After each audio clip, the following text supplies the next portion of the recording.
Orthopaedic surgeon Masum Rahman রোগীর দিকে অবাক হয়ে তাকিয়ে আছেন। রোগীর বয়স 40-এর কাছাকাছি, চুলে পাক ধরেছে, ছোটোখাটো মানুষ, চাপা নাক, বালক বালক চেহারা।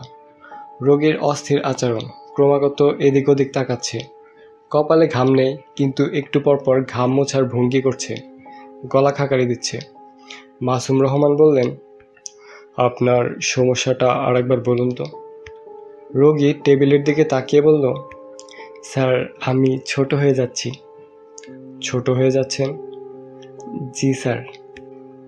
যে হারে ছোট হচ্ছি তাতে 18 বছর 6 মাস পরে আমার উচ্চতা হবে 1 ফুট 1.5 ইঞ্চি। আপনার নাম? আসাদুজ্জামান চৌধুরী। কি করেন? স্কুলে শিক্ষকতা করি। ক্রমাগত ছোট হচ্ছি, এই টেনশনের কারণে ছাত্র পড়াতে পারছি না। চাকরি ছেড়ে দিয়ে এখন ঘরে বসে থাকি। বিয়ে করেছেন? জি, স্ত্রী 5 বছর আগে গত হয়েছেন। একটা মেয়েটা বিয়ে দিয়েছি। জামাই পল্লী বিদ্যুতে কাজ করে। ছোট হতে শুরু করেছেন কবে? স্ত্রী বিয়োগের পর খুব শখ পেয়েছিলাম। 2 দিন 1 রাত না খেয়েছিলাম। আমার মনে হয় সেই শখে বডি সিস্টেমে কোনো গন্ডগোল হয়েছে। চা খাবেন? স্যার, আমি চা খাই না, তবে আপনি যখন বলছেন তখন খাবো। স্যার, আপনি কি আমার কথা বিশ্বাস করছেন? না। বিশ্বাস না করারই কথা।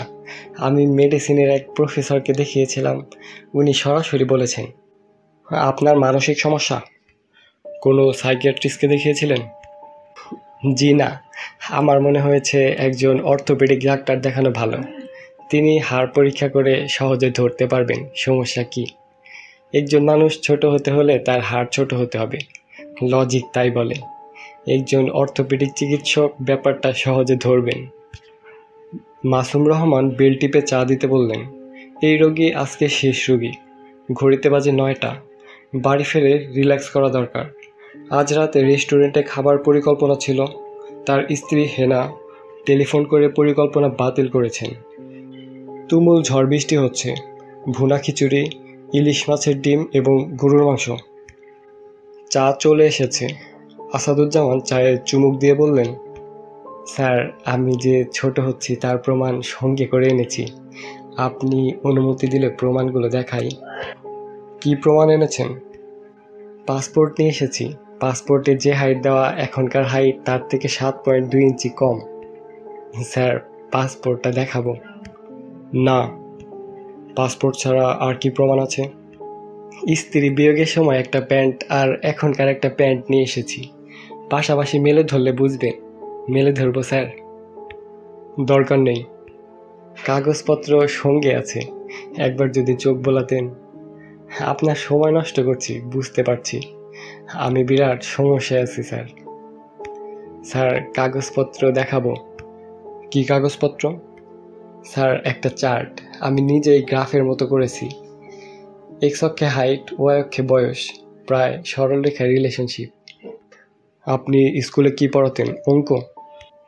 জি স্যার, আমি বিএসসি টিচার। অঙ্ক আর সায়েন্স পড়াই। বিএসসিতে উপরের দিকে 2nd ক্লাস পেয়েছিলাম। এমএসসিতে পড়ার শখ ছিল, আর্থিক সঙ্গতি ছিল না। চারটা কি দেখাবো? না। আসাদুজ্জামান চা শেষ করলেন। তিনি বললেন, আপনি অনুমতি দিলে পান খাবো স্যার? পান সঙ্গে আছে। আগে পান খাওয়ার অভ্যাস ছিল না। স্ত্রীর মৃত্যুর পর পান খাওয়া ধরেছি। উনার একটা স্মৃতি ধরে রাখা। আমার স্ত্রীর জর্দা দেওয়া পান খাওয়ার অভ্যাস ছিল। স্যার, আমার একটা অনুরোধ রাখবেন? Just one humble request. কি অনুরোধ? কাউকে দিয়ে আমার হাইটটা মেপে নেবেন, 2 বছর পর মিলিয়ে দেখবেন। মাসুম রহমান তার সহকারীকে ডেকে রোগীর হাইটটা মাপতে বললেন। আসাদুজ্জামান বললেন, একটা কাগজে হাইটটা লিখে নামটা সিগনেচার করে রাখুন আর আমার কাছে দিন। আমি যত্ন করে রাখবো, আপনি হারিয়ে ফেলবেন। মাসুম রহমান বললেন, আমার কাছে এই রেকর্ডটা থাকবে, আমি হারাবো না। 2 বছর অনেক সময় স্যার। যতই সময় হোক আপনার হাইট লেখা কাগজটা আমার কাছে থাকবে। আর যদি হারিয়েও ফেলি, হাইটটা মনে রাখবো, 4 ফুট 9 ইঞ্চি, অর্থাৎ 49। হাফ সেঞ্চুরির 1 কম। এখন যান, আপনি আমার সময় নষ্ট করছেন। এই পৃথিবীতে আমি একাই ছোট হচ্ছি নাকি আরও অনেকেই হচ্ছে? আমার জানার ইচ্ছা, টাকা থাকলে কাগজে বিজ্ঞাপন দিতাম, বিজ্ঞাপনে লিখতাম যাদের হাইট কমছে তারা যোগাযোগ করুন। ভাই, আমি এখন উঠব। আসাদুজ্জামান উঠলেন, নিতান্ত অনিচ্ছায় উঠলেন। সিন্দাবাদের ভূতের প্রতীকী অর্থ আছে। অনেক সমস্যায় সিন্দাবাদের ভূতের মতো মানুষের ঘাড়ে চেপে থাকে, কিছুতেই সেই ভূত ঘাড় থেকে নামানো যায় না। আসাদুজ্জামান নামের মানুষটা মাসুম রহমানের ঘাড়ে সিন্দাবাদের ভূতের মতোই চেপে বসলেন। কিছুদিন পর পর টেলিফোন, মাসে একবার চিঠি। একটা চিঠির নমুনা। জনাব অধ্যাপক মাসুম রহমান, আসসালাম। আমি আসাদুজ্জামান চৌধুরী, শিবচর হাই স্কুলের প্রাক্তন অঙ্ক শিক্ষক। আশা করি আপনি আমাকে স্মরণ রেখেছেন। আমার উচ্চতা আপনি নিশ্চয় মনে রেখেছেন, 4 ফুট 9 ইঞ্চি, 49, হাফ সেঞ্চুরির 1 কম। এই তথ্য যেন ভুলে না যান সেই কারণে পত্র দিলাম। একই সঙ্গে পাসপোর্ট সাইজের একটি ছবিও দিলাম। যখন আপনার সঙ্গে আমার আবার দেখা হবে তখন যদি চিনতে না পারেন, এই জন্য ছবি। ছোটদের সালাম এবং শ্রেণীমতো দোয়া এবং স্নেহ শীষ দিবেন। ইতি আসাদুজ্জামান চৌধুরী, 49। সমস্যা এখানেই শেষ না। মাসুম রহমান তার জন্মদিনে ফুলের তোড়া এবং কার্ডও পেলেন। আসাদুজ্জামান অফিস থেকে তার জন্মদিনের তারিখ জেনেছেন। কার্ডে লেখা আছে, জন্মদিনে ফুলের শুভেচ্ছা, 49 আসাদুজ্জামান। রোগী দেখার সময়ও প্রায় আসাদুজ্জামানকে দেখা যায়। রোগীর সঙ্গে গুটিসুটি মেরে বসে পান খাচ্ছে, তবে দেখা করতে আসে না। ঘন্টা 2-3 বসে থেকে চলে যায়। সে দূরে বসে থেকেও এমন একটা চাপ তৈরি করে যায় যার ব্যাখ্যা চলে না। একজন মানসিক রোগী পাশাপাশি বসে আছে, তাকে লক্ষ্য রাখছে, ভাবতে কেমন যেন লাগে। দ্বিতীয় বছর মাসুম রহমান রোগীর হাত থেকে বিশেষ উপায়ে মুক্তি পেলেন। সৌদি আরবের কিং ফয়সাল হসপিটালে চাকরি নিয়ে চলে গেলেন। চাকরির 3য় বছরে হঠাৎ কুরিয়ারে আসাদুজ্জামানের চিঠি। স্যার আসসালাম, অনেক কষ্টে আপনার ঠিকানা জোগাড় করেছি। আপনার সঙ্গে সর্বশেষ দেখা হওয়ার পর আমি আরও দ্রুততার সঙ্গে ছোট হতে শুরু করেছি। এখন আমাকে পিগমি মানবের মতো দেখায়। সঙ্গে ছবি পাঠালাম, বর্তমানের ছবি এবং পূর্বের ছবি, হাইট চার্ট জেরক্স করে পাঠালাম। এখন আমার কি করণীয়? বিষয়টির বৈজ্ঞানিক পরীক্ষা নিরীক্ষা হওয়া উচিত। এমনও তো হতে পারে আমার ব্যাধি জীবাণু কিংবা ভাইরাস গঠিত, এক মানবদেহ থেকে অন্য মানবদেহে সংক্রমিত হওয়ার মতো। তাই যদি হয় তাহলে এই ভয়াবহ ব্যাধি রোধ প্রকল্পে ব্যাপক গবেষণা হওয়া উচিত। প্লেগ সমস্যার সময়ে বিশ্বের বিশাল মানব গোষ্ঠী আক্রান্ত হয়েছিল। সেরকম যদি হয় তাহলে দেখা যাবে মানবজাতি একদিরিঞ্চিতে পরিণত হয়েছে। অবশ্য তার একটা সুবিধা আছে, খাদ্যাভ্যাস পুরোপুরি দূর হবে। বিশাল দালান কোটার প্রয়োজন হবে না, ম্যাচবক্সের সাইজের বাড়িঘর হলেই চলবে। নবযানে চড়ে চন্দ্র ও মঙ্গল গ্রহের অভিযান তেমন ব্যয়বহুল হবে না, কারণ নবযানের সাইজ হবে ছোট। সমাজবিজ্ঞানীদের উচিত বিষয়টি নিয়ে গবেষণা শুরু করা। স্যার, আপনার প্রতি আমার একটা বিশেষ অনুরোধ, নিজের উচ্চতার প্রতি লক্ষ্য রাখবেন। আপনার সাথে আমার নানাভাবে যোগাযোগ হয়েছে। খাটো হওয়ার বিষয়টা ভাইরাস ঘটিত হলে আপনার কিঞ্চিত আশঙ্কা আছে। ইতি আপনার স্নেহধন্য 49 আসাদুজ্জামান।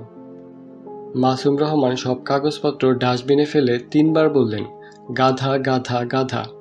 কি কুক্ষণে না এই লোকের কথা মনোযোগ দিয়ে শুনেছিলেন। তার উচিত ছিল প্রথম দিনই চেম্বার থেকে কানে ধরে বের করে দেওয়া। বদের বাচ্চা। কিং ফয়সাল হসপিটালের চাকরি শেষ করে তিনি কানাডার একটি হসপিটালে যোগ দিলেন। বেশ কিছু বছর পার হলো। এর মধ্যে আসাদুজ্জামান 49 আর যোগাযোগ করল না। সম্ভবত ঠিকানা বের করতে পারেনি। জানুয়ারি মাসের এক রাতে বাইরে তুষারপাত হচ্ছে। ব্লিজার্ড হতে পারে এমন সম্ভাবনা আবহাওয়া অফিস দিয়েছে। মাসুম রহমান স্ত্রীকে পাশে নিয়ে ফায়ারপ্লেসের সামনে বসেছেন। তার হাতে বেয়ারের ক্যান। নিজেকে সুখী সুখী লাগছে। সুখী ভাবারই কথা, 2 মেয়েরই ভালো বিয়ে দিয়েছেন। শেষ বয়সের জন্য আলাদা করে রাখা সঞ্চয়ের পরিমাণও যথেষ্ট ভালো। স্ত্রীর ভাগ্যেও তিনি ভাগ্যবান। দীর্ঘ বিবাহিত জীবনে স্ত্রীর সঙ্গে তার বড় ধরনের ঝগড়া হয়েছে এমন মনে করতে পারলেন না। হেনা বলল, তোমাকে একটা কথা বলবো। মাসুম রহমান বললেন, কথা বলার অনুমতি লাগে নাকি? অস্বস্তি বোধ করছি বলে বলছি। অনেকদিন ধরে বলতে যাচ্ছি কিন্তু বলতে পারছি না। আমার কেন জানি মনে হচ্ছে তুমি শ্রিঙ্ক করছো। কি বললে? তোমার হাইট কমছে, প্যান্টগুলো সব বড় লাগছে। মাসুম রহমান বললেন, আসাদুজ্জামানের মতো কথা বলবে না। আসাদুজ্জামানটা কে? তোমার মতো একজন মূর্খ। হঠাৎ রেগে গেলে কেন? মূর্খের মতো কথা বললে রাখবো না? হেনা শান্ত গলায় বলল, আমি মূর্খের মতো কথা বলছি না। তুমি যে শিঙ্ক করছো এটা তুমি নিজেও জানো। তুমি সব জুতা ফেলে নতুন জুতা কিনছো, নতুন প্যান্ট কিনছো, আগেরগুলো নিজে ডাস্টবিনে ফেলে দিচ্ছ। মানুষ নতুন জুতা প্যান্ট কিনতে পারে না? বাথরুমে ওজন মাপার যন্ত্র থাকে, হাইট মাপার কিছু থাকে না। তুমি গত মাসে হাইট মাপার যন্ত্র কিনে বাথরুমে রেখেছ। মাসুম রহমান বললেন, শাট আপ ইউ বিচ। রাগে মাসুম রহমানের হাত পা কাঁপছে। বিয়ারের ক্যান স্ত্রীর মুখের ওপর ছুঁড়ে মারতে ইচ্ছা করছে। বাইরে ব্লিজার্ড শুরু হয়েছে, ঝড়ের প্রচণ্ড মাতামাতি। হেনা বলল, আমি প্রতিদিন তোমাকে দেখছি বলে ধরতে পারছি না। তুমি কতটুকু খাটো হয়েছ বলবে? এটা কি কোনো নতুন রোগ? এর কি কোনো চিকিৎসা আছে? মাসুম রহমান মুখ বিকৃত করে এফ অক্ষর দিয়ে একটি ইংরেজি গালি দিলেন। তার হাইট ছিল 5 ফুট 7 ইঞ্চি, এখন হয়েছে 4 ফুট 9 ইঞ্চি। 49।